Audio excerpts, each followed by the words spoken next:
Someone has successfully struck at Zero. Since Zero's using a private network, we get information, but we have no way to trace his location. That means the details are still fuzzy at this point, but apparently some new bioweapon was used. As soon as he noticed the dip in his vital signs, he had his stomach pumped and even underwent blood dialysis. But he didn't fully recover. Ironically, if Zero kept more company, he'd have been safe. Since the incident, his speech and actions have been getting more unhinged by the day.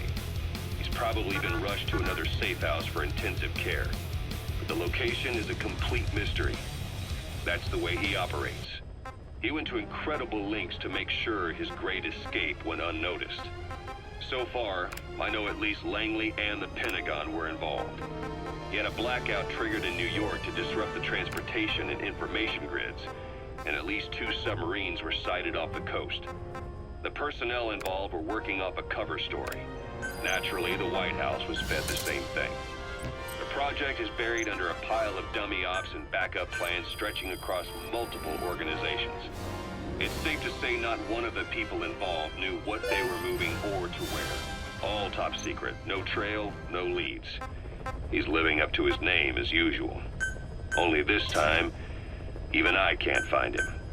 Now, the only record of his location lies within the Cypher AI that was at the heart of the escape plan.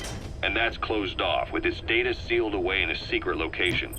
Skullface was able to put together this assassination attempt, but even he can't possibly know where Zero is now. I'll keep searching, but when you're up against he who controls information, it's gonna be a long battle. Boss, it was Anderson after all. That's right, the man who went by SIGINT during Operation Snake Eater. Following Zero's disappearance, he's taken over command of Cypher. Well, to be precise, the AI he oversees has. The idea to have an AI act for Zero came about in '74, when the data from the mammal pod penetrated NORAD. Clearly, an AI couldn't be allowed to make its own decisions. So they would take away its ability to act, and instead, create a specialized system in which the AI, bound by specific rules, filters the massive amounts of data it collects before passing it on to people, subtly guiding their decision-making. A system of the people, by the people, for the people. So they began researching how to do it. DARPA apparently brought Strangelove on board to head it up.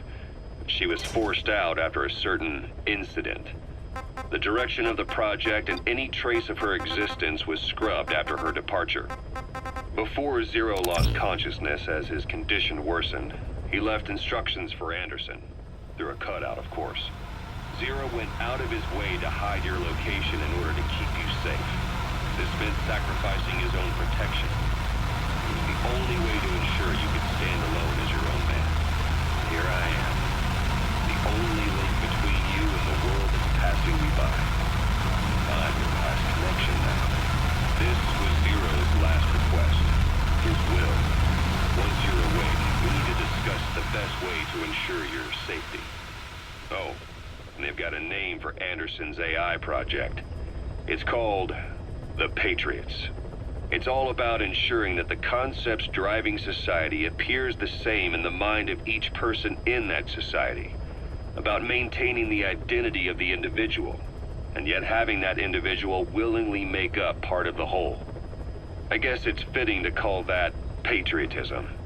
Creating a united world.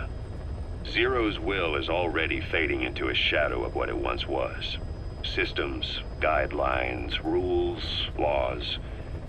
When you take a mentality and fix it in a solid shape, put it out there in the hands of people, it can only begin to decay. No mentality can last forever. When the body dies, the will dies with it.